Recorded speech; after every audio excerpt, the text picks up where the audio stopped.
This message comes to you at a moment that is not random, not accidental, and not early or late, but precise in a way that only life can be precise, because healing does not begin when the pain first appears, it begins when you are finally strong enough to face it, and there is a quiet strength forming inside you now, even if you still feel tired, confused, or emotionally heavy, because readiness for healing does not feel like confidence, it often feels like exhaustion from carrying what you were never meant to carry for so long. It feels like reaching a point where pretending is harder than feeling, where distraction no longer works, where you are done running but not yet sure how to stand still, and that in-between space is sacred, because it means you are no longer fighting your wounds, you are beginning to listen to them, and listening is the doorway to transformation, even if you once believed healing meant forgetting, or forgiving instantly, or becoming positive overnight.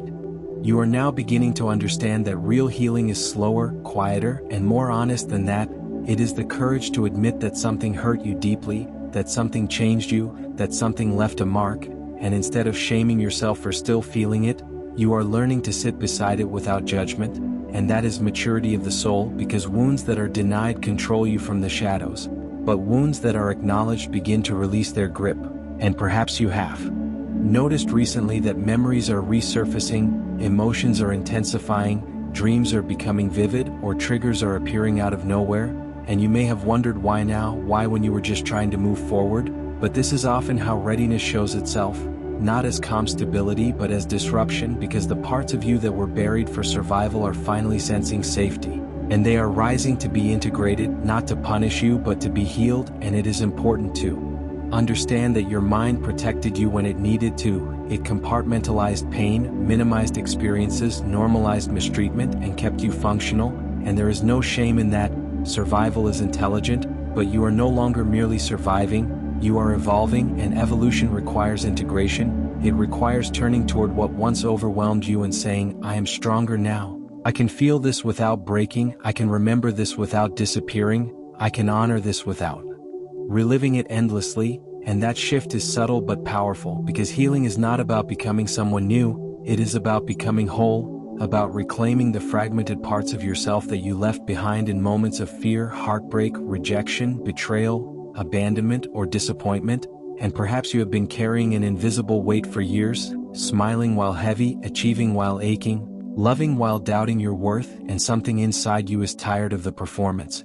Tired of proving, tired of shrinking, tired of pretending you were unaffected. And this fatigue is not weakness, it is the threshold of awakening, because when the soul grows weary of false strength, it begins seeking real strength, the kind that is rooted in truth rather than image. And healing requires truth, gentle but uncompromising truth, the kind that says yes, that hurt, yes, that mattered, yes, that shaped me, but it does not define me forever. And you may fear that if you open the door to these feelings, they will consume you, that if you allow the grief, it will drown you, that if you admit the anger, it will explode. But emotions that are felt consciously move through, emotions that are suppressed stagnate, and what you resist persists, not because it is powerful, but because it is unheard. And you are now ready to hear yourself, ready to validate your own experience instead of waiting for others to understand it. And this self-validation is revolutionary, because for so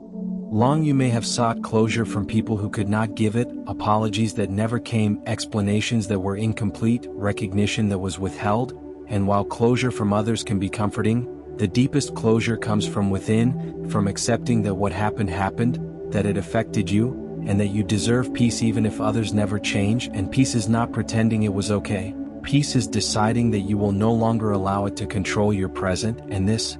decision is quiet but life-altering, because when you choose healing, you shift from victimhood to authorship, from reaction to intention, from unconscious patterns to conscious creation. And you may begin to notice your patterns more clearly now, the way you withdraw when intimacy deepens, the way you overgive to avoid abandonment, the way you chase validation when you feel unseen, the way you become overly independent to avoid needing anyone. And instead of criticizing yourself for these patterns, you are beginning to understand them as adaptations, intelligent responses to earlier wounds. And this understanding softens you, because you realize you were never broken, you were protecting yourself the best way you knew how, and now you are learning new ways, healthier ways, more aligned ways. And that learning requires patience, because healing is not linear. There will be days you feel light and days you feel heavy again. moments of clarity followed by moments of doubt, and this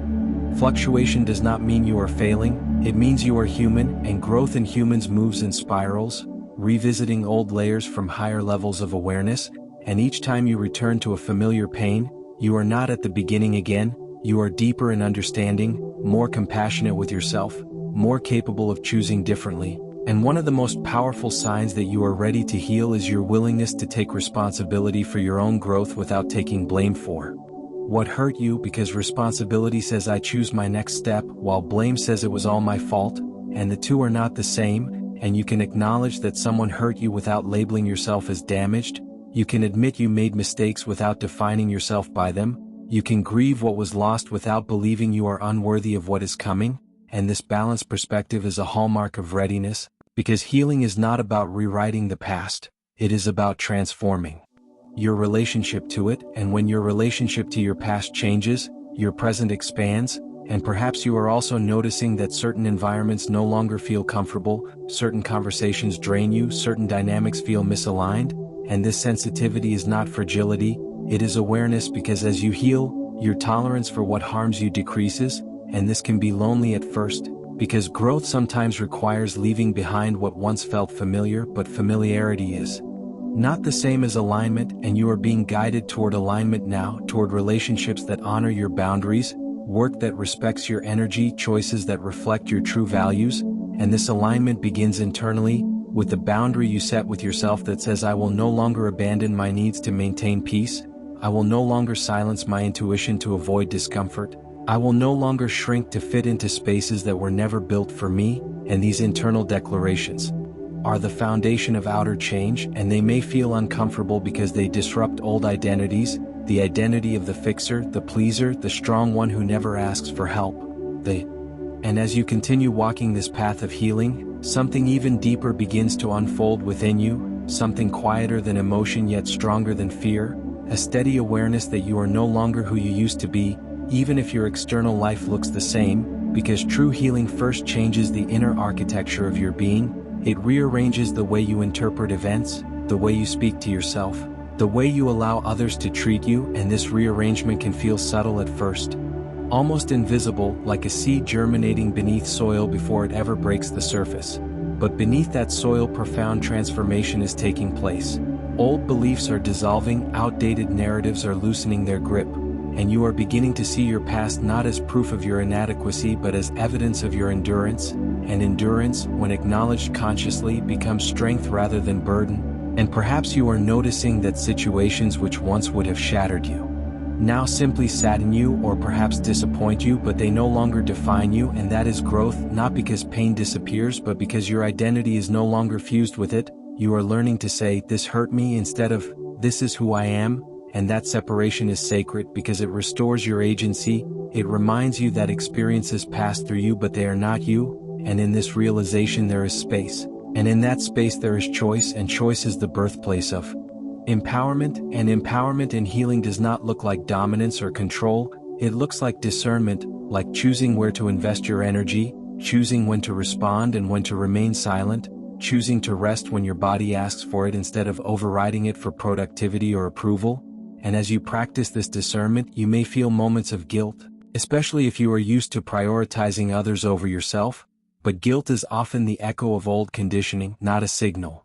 that you are doing something wrong, and learning to sit with that guilt without surrendering your boundaries is part of your healing, because you are retraining your nervous system to understand that self-care is not selfish, that boundaries are not rejection, that saying no does not make you unlovable. And as this retraining continues, your nervous system begins to soften, to feel safer in stillness, safer in authenticity, safer in connection, and safety is foundational to healing, because a system that feels constantly threatened cannot integrate pain, it can only defend against it, and you have spent enough years defending, bracing, anticipating, overthinking, scanning for danger and tone shifts and subtle changes, and now your body is longing for peace, longing to exhale fully, longing to exist without hypervigilance, and this longing is not weakness, it is wisdom, it is your inner intelligence guiding you toward environments and relationships that do not require constant self-abandonment, and as you honor that longing,